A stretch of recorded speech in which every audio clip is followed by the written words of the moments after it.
I'm from the Greater Pittsburgh BV Bank, and today I'm making an easy turkey chili. So what we have today is some tomatoes, eggs, lettuce, bread. I'm cheating. Okay, I have some bread that's already stale, but you can leave bread out to get stale so that you can do this dish.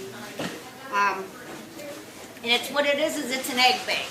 And what I like about this meal is that it doesn't matter what you have. You can throw it in this meal. You can put carrots, onions, celery, lettuce, cheese, tomatoes, whatever you have in front of you can go into this meal. You can put meat in it, you can put sausage in it, you can put bacon in it, and it's a really simple meal.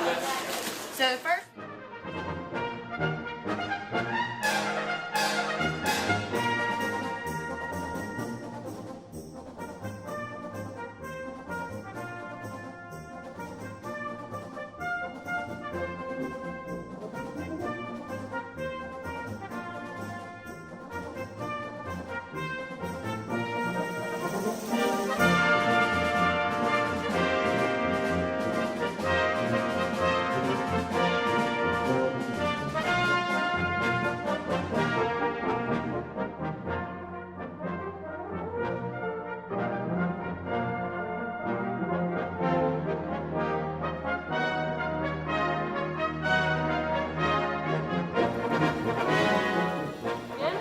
you want to let it simmer, on low, so just bubbling for about 10 minutes or until it's thick, and then it's ready to eat.